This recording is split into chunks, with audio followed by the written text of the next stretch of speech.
we define activism as a way that you're taking direct action on changing things that you want to see in society. Most movements rely on instant messaging apps. Imagine if a company had to only use, a WhatsApp group for organizing their work. It would be just chaos, right? Civil society is just with these tools, not for actually organizing action that is really trying to push the agenda on the climate crisis and human rights.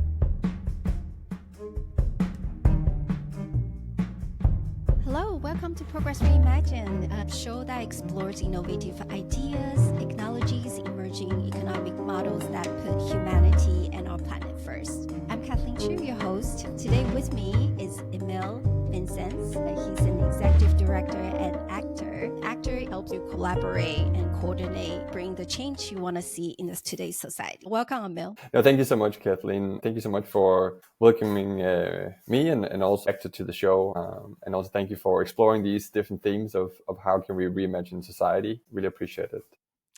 Thank you. Thanks for joining us. First of all, if you don't mind, just quickly introduce yourself. Happy to. Currently based in Denmark, and my role in Actor and has been the last couple of years is executive director, as you mentioned. I guess what's more important is what brought me here to Actor, or co-founding Actor now almost 7 years ago. So I think in most of my adult life, I've been kind of wanting to explore ways to sort of use my time on Earth to see how I can be part of contributing to pushing society and the world in a direction that I hope to see. And so that also included being an activist and being involved with activism for several years. And it was kind of through organizing and being part of movements and local groups that we kind of understood, or I also experienced together with my friends and my network, that the tools that we're using and relying on, especially the digital tools, really were shaping the way that we were organizing, not only within our movement, but also came to coordinating across movements, solidarity. And all of that led essentially to see, we acknowledge that the digital tools that we use today are really vital, critical infrastructure for success as a movement and as a civil society. And as long as we rely on tools and digital platforms that have other motives, which I'm sure we'll get into, it's hard to really fully unleash the potential and power that we have as civil society. So that was kind of the kickstart to Actor in trying to change that landscape. Beyond that, I have a brief sort of academic background. I never thought I would take education, but I took sort of a bachelor called Chaos Pilot, which works a lot around and shaped my thoughts around kind of thinking in systems. Maybe I'm not sure if that's an episode for itself in terms of what system thinking is, but essentially how to be a part of driving change. Now an Actor, as mentioned, where I'm responsible for partnership development and also a little bit of fundraising, which is obviously a vital part to make sure that we can drive Actor forward. Very excited to be here. Thanks so much, Kathleen. Thank you. If I may ask, what is that one thing in your field? So I guess in that sense is activism or social movement. What is that one thing in your field that many people believe is true, but doesn't really hold up under scrutiny? Yeah, that's a good question. I think there's two things that comes to mind. An overarching one is obviously what is activism, and especially to your question, when some people think about activism, it's someone that's standing with a brick in their hand, throwing at the police, and sort of very much radical actions. Where I think one of the things is to speak about activism not as only for selected people or those who have nothing to lose, but really, I think as someone put it at some point, activism is really like when resistance takes shape, it becomes activism. So, and it doesn't have to be resistant against things. It can also be for something. We kind of define activism as being very broadly a way that you're taking direct action on changing things that you want to see in society. It's obviously value driven, but it can be everything from locally things related to climate change. It can be, human rights. It can be better psychological safety for kids. So there's many ways and shape that activism can take form as well. It can be demonstrations. It can also be education. So there's many shades of what activism is that I think is important to establish. And then I think the second one, then when we speak about activism and also in the field of digital tools, I think especially in the global majority and the global south, where security is quite a big thing, there sometimes can be a belief that security is the most important thing. And although that is definitely true to some extent. What we see it's in sort of in practice, it's actually not always kind of like the thing that has come on top, but rather usability and accessibility. So we are so much like habit people that we love to continue what we've been doing. We like to use the same platforms because we know where the buttons are.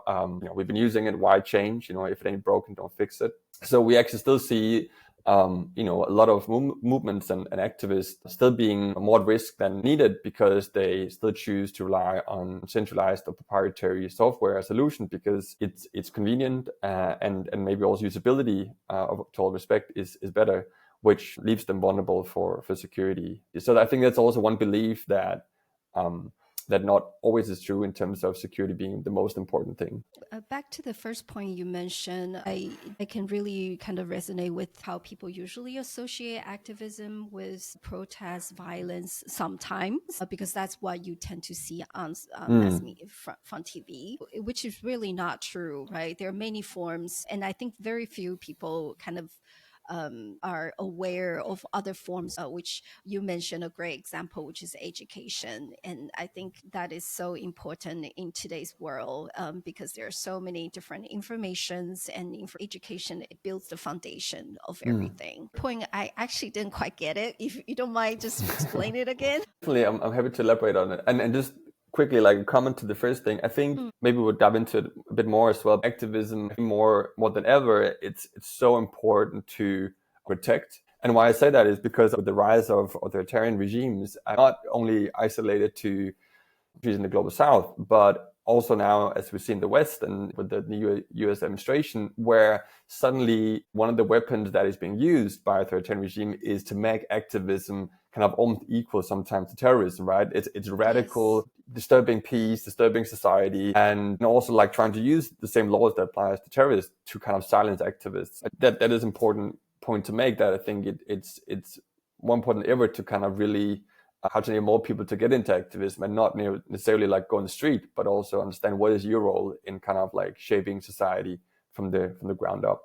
So that was one comment. And to the second one, just to clarify, I think activists really focusing a lot on co-creation, right? So we have spoken to hundreds of movements and an organization, civil society organization, and really understanding, okay, what are like kind of the core needs that they have, especially when it comes to organizing as a movement, also pulling from our own lived experiences. And security is especially for movements that operate in authoritarian regimes, or for example, it can also be LGBTQ plus movements that operate in countries where queer rights is illegal, or it's illegal to be queer, and where the lives at risk. We kind of see obviously security being such an important piece and about the work.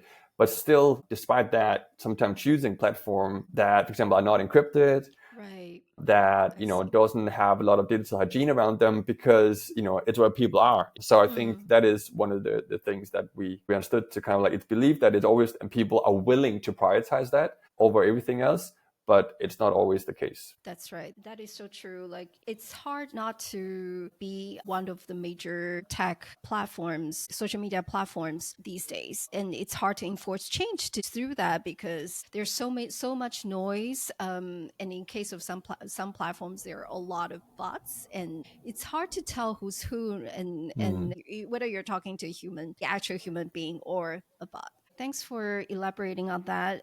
Maybe we can dive a little deeper on this, how to enforce change in today's world, because social media and the need for connection, especially when you want to build up, when you want to create a movement, and it's hard to kind of imagine, because we have lived, I don't know about others, but I feel like we've been kind of living in a pretty peaceful world for the longest time, but things are changing now, and things are changing at a really fast pace. If you can share a little bit about how you think about the systems change in today's world, when people seek connection and they also want to see the changes that they think matters.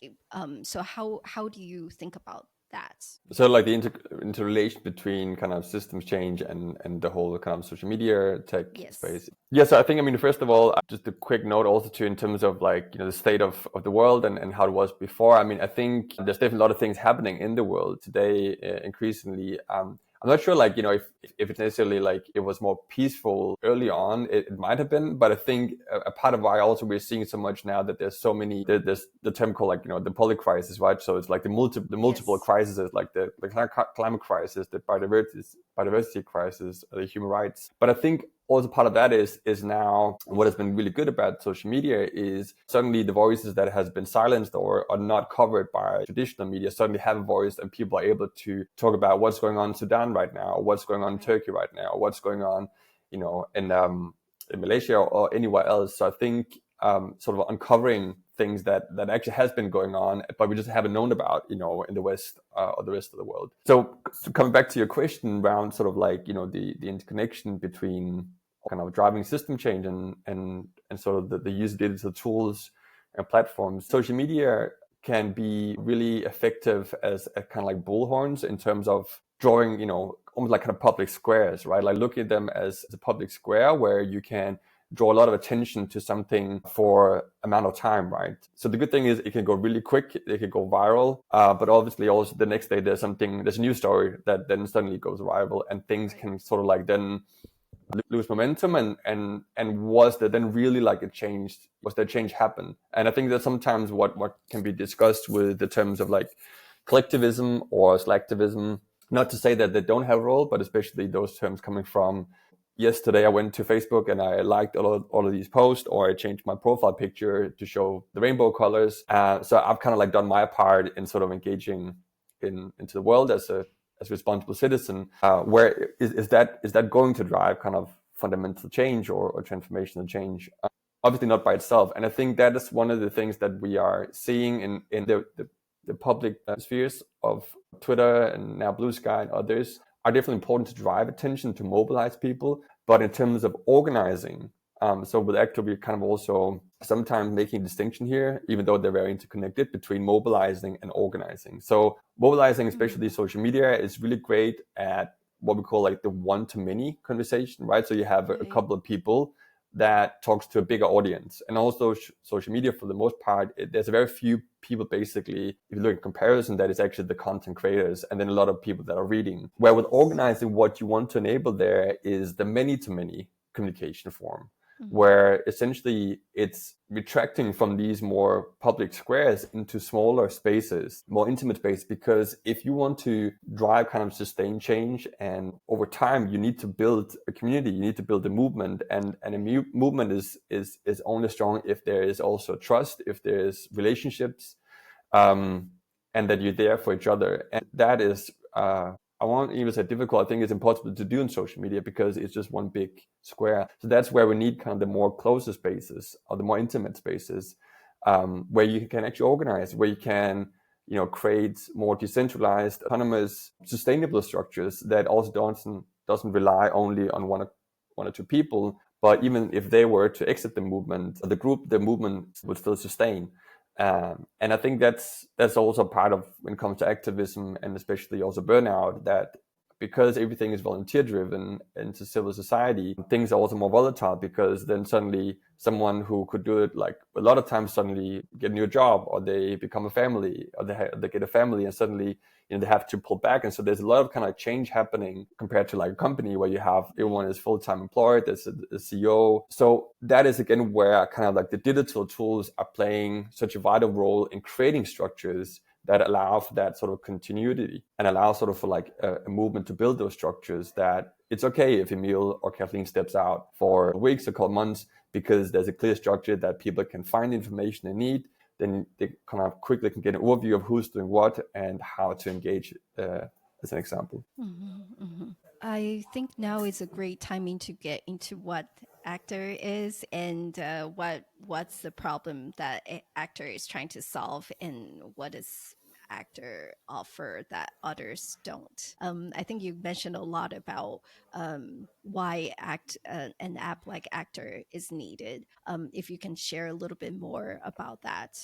It's always the golden question: what is Actor offering that no one else is offering? Actor is a mobile first, encrypted, organizing application focused on supporting movements, groups, volunteer organizing in terms of how engaging members, organize campaigns, distribute basically responsibility. So you have end-to-end encrypted conversation. You can create events. So, okay, when is our next meetings within our movement? You can assign tasks, create to-do lists. So who's doing what by when? You can create updates so people can separate sort of the noise from the day-to-day chat. Most movements rely on what we call instant messaging apps, which is WhatsApp, Signal, Telegram. If you kind of move a bit further, it's also include like Slack and Discord. All of them, for the most part, are based on chat as the main medium for exchange, for coordination. Imagine if a company had to only use, a WhatsApp group for organizing their work. I mean, it would be chaos, right? So that's why we have developed project management tools. We have Asana, we have Monday.com, we have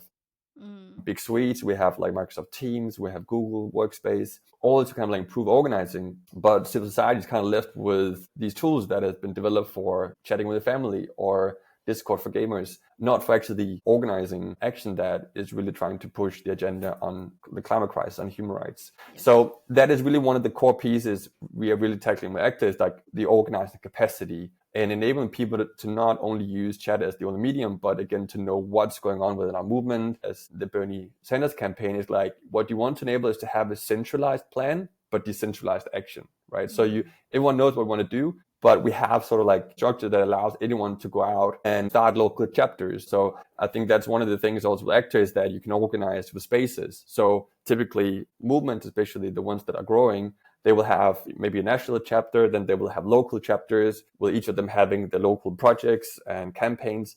But in the end, all of them are still interconnected. But the ways that current, tools are made, you have maximum 1 to 2 levels of organizing. So on WhatsApp, you can now create a community and then you can have a chat within that. But that is the maximum layers you can organize. Where with Acta, you can have Emil's amazing movement, and then you can have, Emil Copenhagen, Dubai, Nairobi. And then with that, you can have further local groups or campaigns, and all of them can be interconnected if you want to, which allow, again, for a new ways of organizing. That is, in terms of functionality, really like one of the core things. We also focus on security. We make that as a default, that of course Acta and the conversations are instant encrypted, because we're dealing with movements and people that are driving change also in restrictive regimes. There's a lot of other things that we work on next to that, which also include sort of like a protest mode. So when people are opening up the Acta app, we're soon deploying that it opens up as a calculator, for example. So if you're in a protest, the police looks at your phone, forces you to look at your phone. It would just open as a calculator and work as a calculator. But if you type in the right digits, it actually opens up the app. And what we're working to figure out also, if the police maybe still knows that, you can type in the wrong numbers on the calculator, which opens up still the app, but as a clean slate rather than actually your conversation and events. There's a lot of things that we really try to co-design together with the activists, understanding the threats, which also comes into the whole threat model scenario. Okay, what is actually the threats? But I think that's a separate conversation. We have a podcast on Acta where we talk about that specifically, because people always talk about or ask us, is Acta safe? Is it secure? And we always say it depends on what your threat is. So that's probably like diving too deep. The last point to Acta, the USP, or the unique selling point, to use that phrase, I think is also beyond the functionality level, is really looking at the landscape and seeing that most of the tools and platforms available out there is backed by venture capital, because you need a lot of funding to develop tech that people like and is fast and reliable, and the messages are loading fast, which means that you need to turn to most are turning to the traditional venture capital investor, which then in return wants basically return on the investment, which then drives, okay, what target group are we developing this for? Who has the money? Which drives what features are we developing? Which drives the algorithms that we're using? And that's again why we're seeing civil society is basically left out of the scope, because activism and activists are doing great work, but there's not a lot of money. Yes. So we're Acta, we are really focusing on, instead of getting to the trap of suddenly having to develop an app that is trying to make most amount of people spend most amount of time, we're developing Acta to basically have most amount of people spend the least amount of time on our app, basically. So they, in the fastest possible time, can go and know what I need to know today, so I can make kind of the best use of my time, and then close the app so they can be present actually on the street, in the home, with their friends. That's such an eye-opening kind of views, because what we have experienced is the other way around, which is you're here for the tech, and you basically flip that around, and you're creating a tech that's for the people, which Yeah. is amazing. No, thanks. I mean, I think it's for and also by. I mean, again, everything that we developed so far is really based on, the co-creation process that we're doing. Really trying to understand, okay, what is it that's needed? Yeah, what you're talking about is there's definitely this belief that has been there for long that that the tech comes first, and then in-person contact is second to that. Where we truly believe that, and it's not just that kind of a fancy quote or like design principle, that we still really believe that the most important and the best way to build relation and all that is in person. Like the in-person just is superior to anything else, but the tech can support, the tools can support those processes, but should always be supportive of that rather than trying to replace that. Mm-hmm. Yeah, that obviously touches on a bigger conversation. Okay, like when we look into the future, there's definitely like two camps at least, where one is around like how can we get most amount of people living through an avatar online, and where the other one is like trying to get back into the in-person communities. But maybe that's something we'll dive into as well. Actor is such an ideal way of how the future of tech should be. Just say, for example, if you ask someone, well, like me, how you want to see an ideal technology developed, actor would be that, right? So tell me a little bit about what are some of the work that you're most proud of, actor.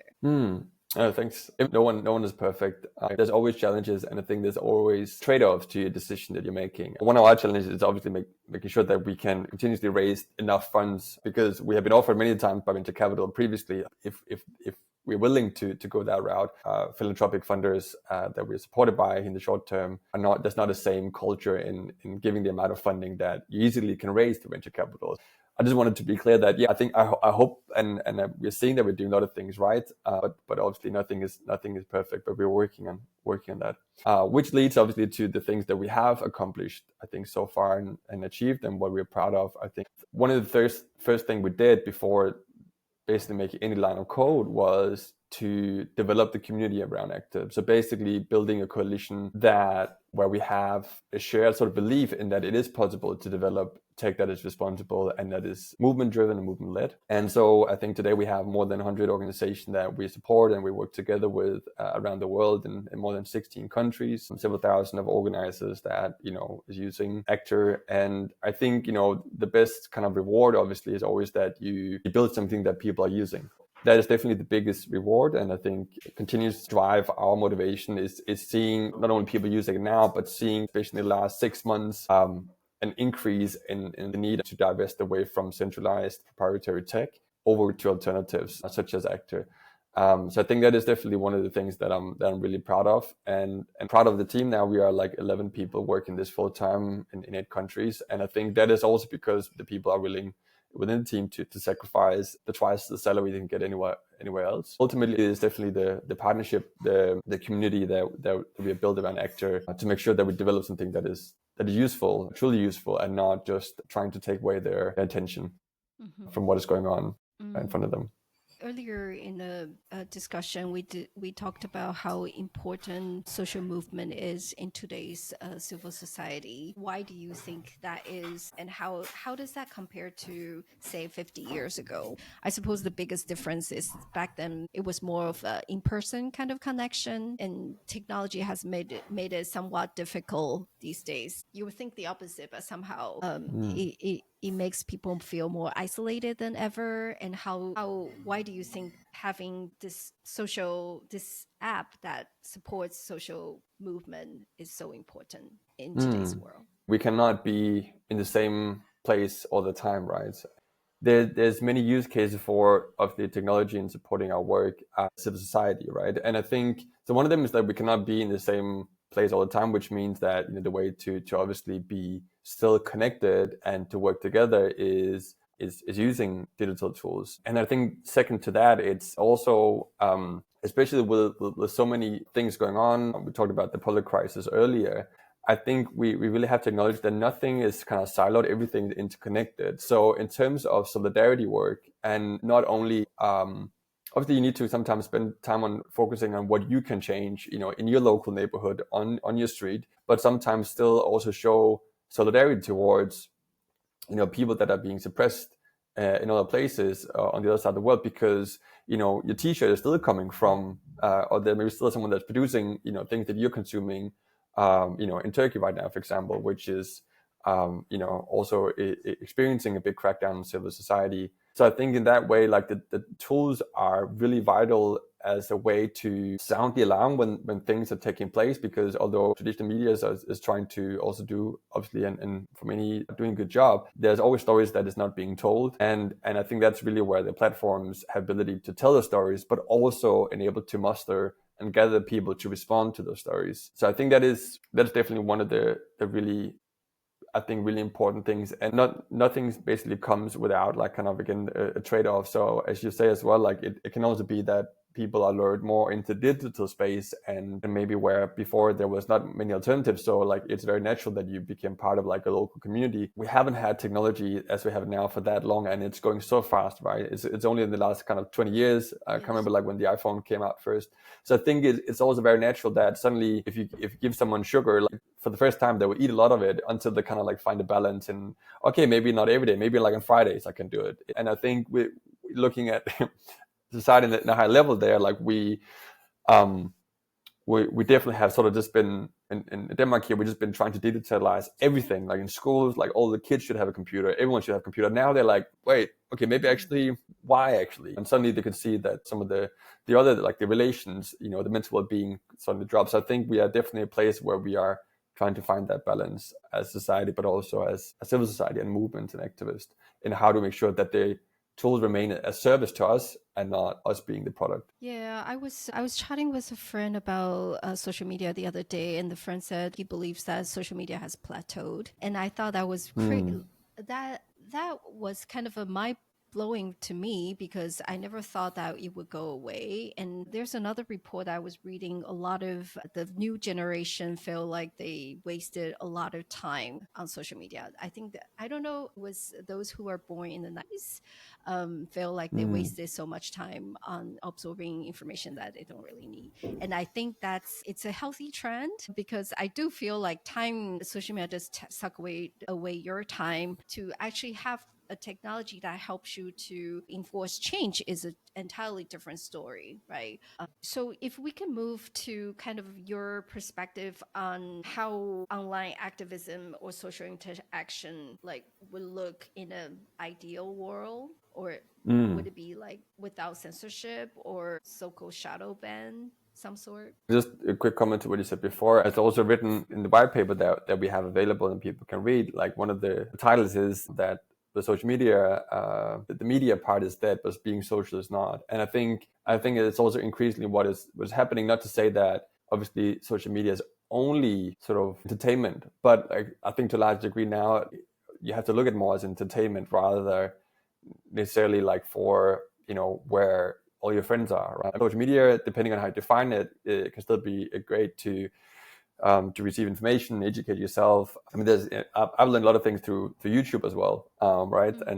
But in terms of many of the other platforms, I mean, just the last week I just tried for fun just to scroll through my Facebook feed, just because I haven't done it like in ages, just to see like how the things change. It's literally like yeah, like I mean, it's just entertainment, I would say, right? It's just things that is trying to grab my attention, to click on it, to read on it, but not actually something truly useful. Also because the platform, I think, has grown to suddenly have to be suddenly exposed to so much content that is actually not from the people that you really care about or that you really truly are connected to. And so what does it actually truly give you, right? Beyond just thinking that you're too skinny, that you're too fat, or I probably should have that six pack. Yeah, I think definitely a trend that we see as well. Sort of like the perspective on sort of activism and how it looks into sort of an ideal world. I mean, one of the thing again to underpin it is really understanding that the in-person relationship really are the primary. And again, that digital presence is secondary and should always be supporting that. Obviously, there should not be any, I think, censorship or surveillance. I mean, I think one of the big things that is a discussion point right now and has been for the last couple of years is around encryption, right? And so on one side, there is sort of a camp that is talking about we should forbid encryption with the argument that it can and is being used by perpetrators. The other side of that is for some governments, and I think increasingly it's an excuse to always have the ability to look into conversations and to use information against people that is resisting authoritarian regimes. That is definitely one of the big discussion points when it comes to activism and digital tools, if encryption should be allowed or forbidden, where we definitely are advocating for making sure that people and activists and movements are protected and the messages can be encrypted without any backdoors into it. So I think that's also definitely one thing to have in mind in terms of what's going on in the landscape. Mm-hmm. This brings me to your white paper publishing 2022. It's been kind of a couple of years, but a lot of things mentioned in the white paper really sound very true still today. In the kind of the declaration that social media is dead, and it feels very up to date, and also the paper was very critical of blockchain technology, but support the cryptography encryption, what you mentioned earlier. So based on all that, I think that's how you came to the conclusion that you want to build Actor in a certain way, specifically end-to-end encryption and building on top of this protocol called Matrix. When I look at it, Matrix protocol is quite interesting. If you can just touch briefly on that and how you see the landscape change over time in the next couple of years. Thanks for mentioning the white paper and a big shout out also to Benjamin Kampmann for reading a lot of those parts as well. So I mean, I think in terms of Matrix, and I think maybe just for the listeners right now, I mean, I think to make sure that we don't lose too many by getting too technical or too into decentralized or federated protocols, which to me also like 5 years ago were kind of like, okay, well, what is that? But I think one way to kind of briefly introduce Matrix and the protocol which Actor is built on, I think is to use a reference that maybe people can relate to, which is that most people have an email account, but we all use different type of email providers. Someone is using Gmail, others are using Proton, others using Microsoft Teams, all different ones. But although we're using different applications or providers, we can still email each other, right? So I can still send email to someone who has Yahoo or Proton if I'm using Gmail, and vice versa. We're not bound to only send emails with other Gmail users, which is really great. That is not the case for WhatsApp or Signal or Telegram. In those cases, you can only send messages to others that are on Signal or within WhatsApp or Slack or Discord, which really put people into silos, right?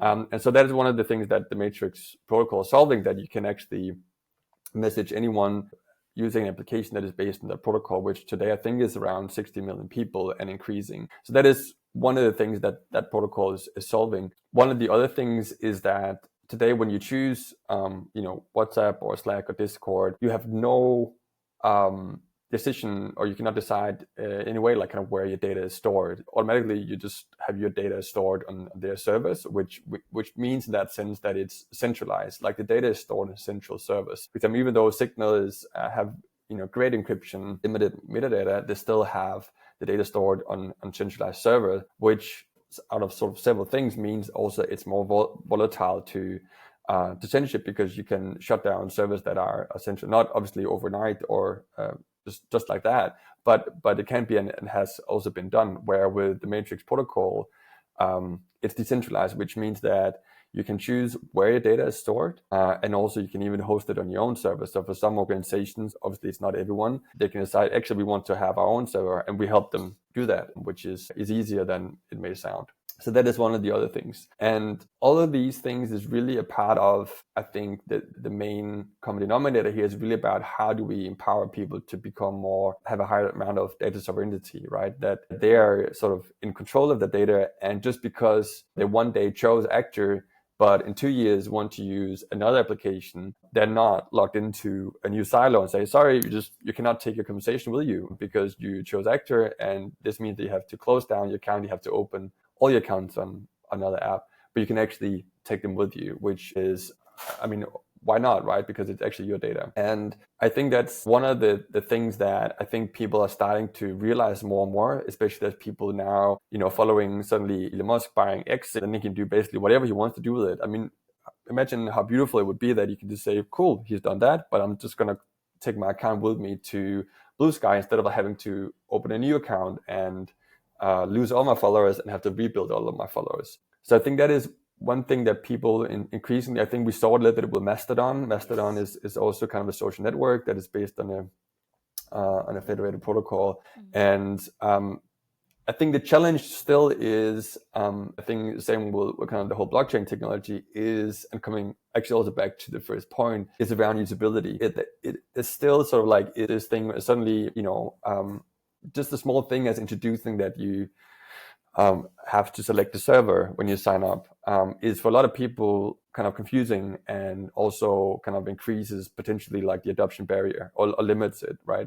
When we look ahead is seeing a lot of people working also not only within Matrix, but also other protocol. There's also another protocol called Nostra, really trying to increase the usability so it doesn't become sort of like, yeah, you can choose this thing, but it's really difficult to use. That you can use it and it has the same great user experience, but you have all these other things to it as well, that you actually are in control of your data. And that is obviously what we're trying to work on with Act as well, that it's not something that is a trade-off, but rather, given that, of course, it's based on decentralized protocols, so you're not locked into a new silo, beyond being fully end-to-end encrypted and these things. Mm-hmm.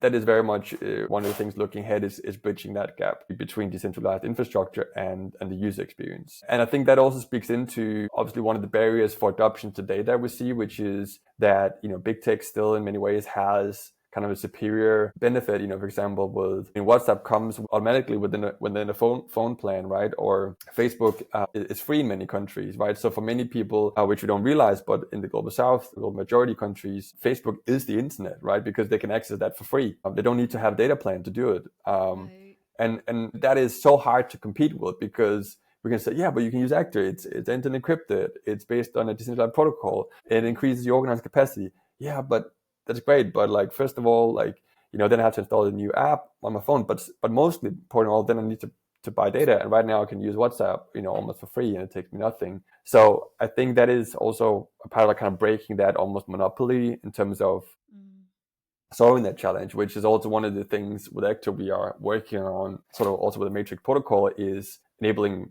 basically peer-to-peer organizing, which means that you don't need to rely basically on servers, but you can organize off-grid. So using another type of what's called mesh network to be able to send messages locally by having messages to, without getting too technical, but like mesh together different technologies such as Bluetooth, using local hotspots, and also cellular data to basically having to avoid only using data. So this also applies to, for example, when there's internet shutdowns during protests, then you can still use Actor or Matrix to organize. It's not deployed yet, but something that we definitely are working on.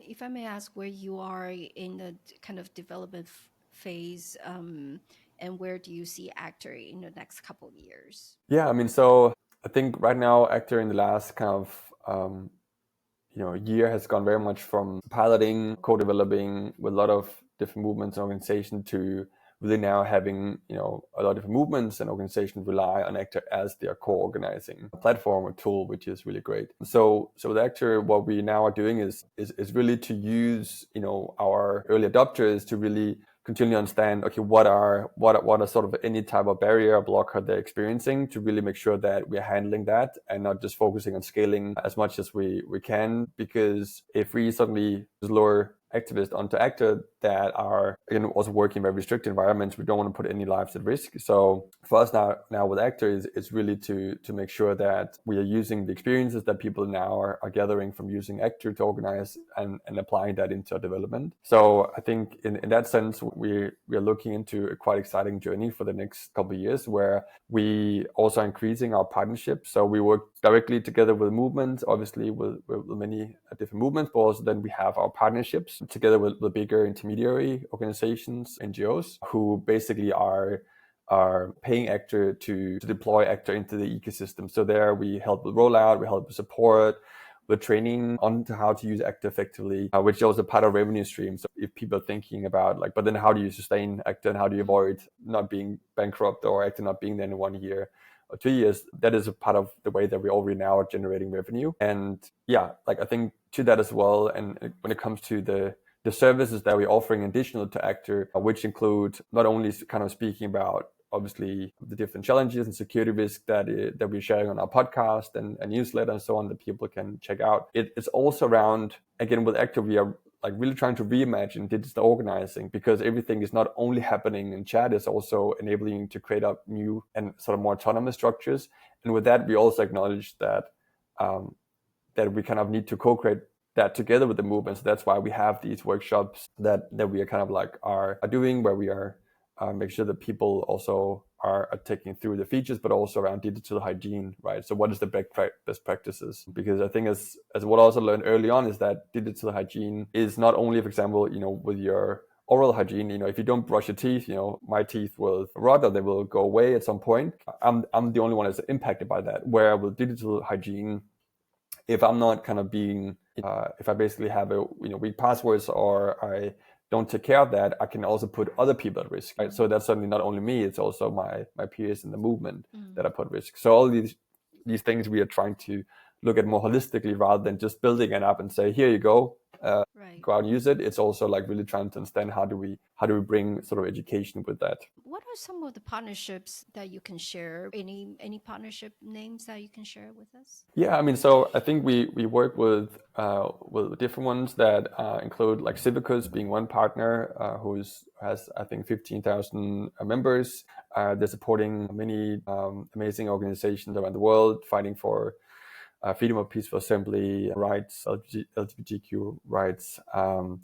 We also work together with Action in Denmark, which also supports movements around the world, and also consortiums. We also have one of our networks that's been here for, I think, since the beginning almost, is the Ocean Network, or kind of a network of ocean scientists that basically is coordinating science and insights across the world. And I mean, even they are also impacted by, for example, the new administration, where in the US, because a lot of data is suddenly being deleted about protective ecosystems, and suddenly they're just right now working to be part of our also supporting saving that data. Demonstrate that we work with not only one type of partnership, but both ones that are supporting bigger ecosystems within civil society or human rights, and then others who are working or supporting movements within ocean science and conservation. Again, come back to it's not only one type of user that we support.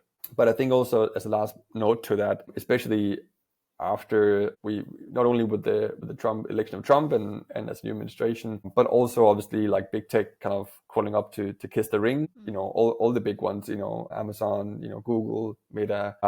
We again, coming back into what I said in the beginning, we really do see a really big shift in our movements saying, okay, we need to choose alternative. And also when you speak about, okay, how is a trajectory looking, it's really focusing, okay, how do you enable a lot of people to make that shift over, and not even only try to make them select Actor. I mean, for us, for me personally, also, it's just as much trying to make them choose something that at least maybe based on a decentralized, structure that is secure, and whether they choose Actor or Element, which is another Matrix app. I mean, I think that is the bigger win, is that we're kind of together are working in this ecosystem. All of us that is working alternatives are working together towards that. So I think that is also, I want to say fight that's going on, but like kind of a lot of work that's going into that, and how to actually enable people to make that switch. So that's also why we see a lot of movements that works within sort of youth engagement.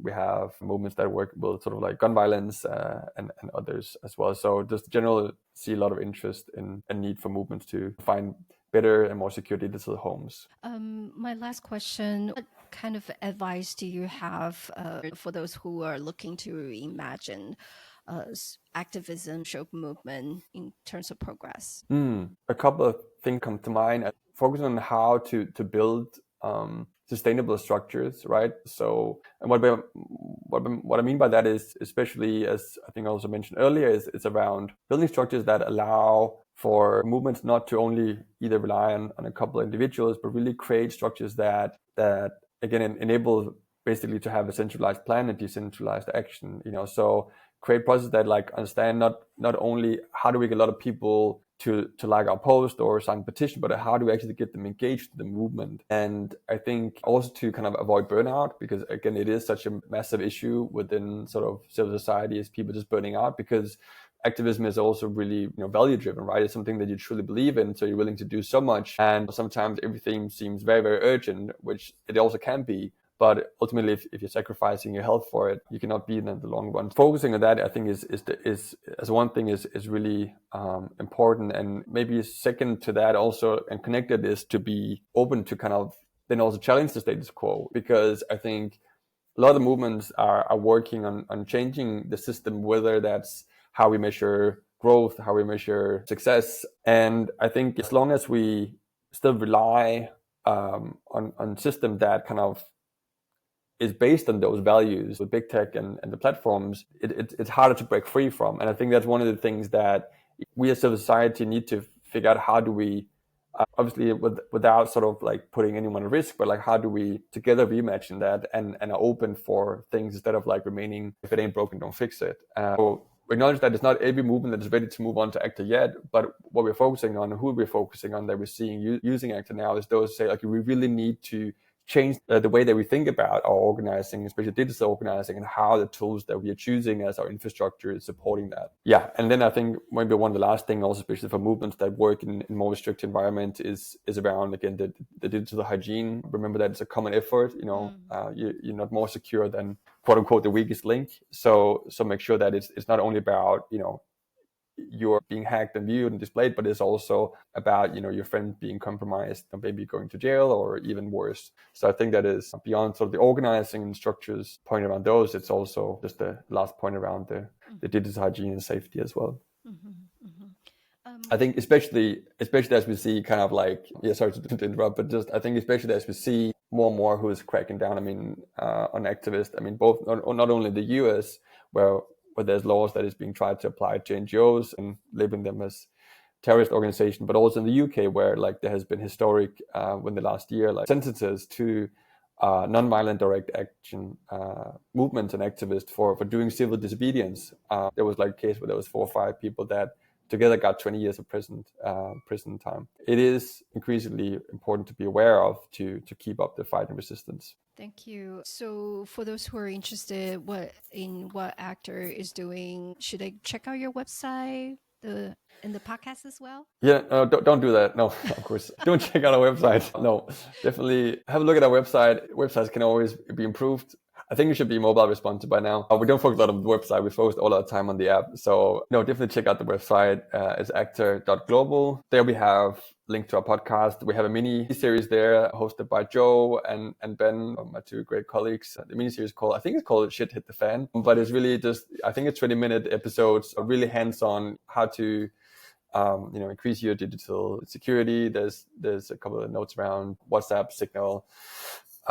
There's a newsletter you can sign up to where we share some good stuff, and obviously also a link to the Actor app. So either do that or go straight to your app platform where you're on Android, iOS, and download the app, check it out. There should be a default invite code that you can use called Organize with a Z, which adds you to our community space. So you can get a bit of feeling what Actor can do. And otherwise, obviously also feel free just to reach out directly to the team at hello@actor.global, or I think you can even also just add my email in there as well. Let's see how many I get, but Emil, EMIL @actor.global. We're also on LinkedIn somewhere and Blue Sky, but maybe we can add that in the show notes. Yes, I'll do that. Thank you, Mel. Thank you so much for your insight and time. Thank you so much, Kathleen. Thank you for doing this work, and thanks to everyone listening. I hope it was insightful, and looking forward to hear any questions, thoughts, or feedback or reflections from you. Thanks a lot. What was the most fascinating aspect of today's conversation for you? Personally, I was inspired by emerging movement of technologies that are truly designed for their users. Federated protocols like Mastodon, Matrix, Actor being prime examples. As Emil mentioned, imagine a day where we can take our data, our followers, to any platforms we choose. How liberating that would be. Technologies like Actor aren't designed to hijack your attention. They are built to support users' genuine needs and intentions. This approach embodies Progress Reimagine's core mission, which is to highlight technologies that put humanity first. While Actor represents an excellent human-centered technology, many others deserve recognition. Do you know of similar initiatives? If so, I'd love to feature them on a future episode. Please reach out at progressreimagine@proton.me with your suggestion. If you found value in today's discussion, please share it with a friend or leave a review on your preferred podcast platform. Until next time, this is Kathleen Chu from Progress Reimagined.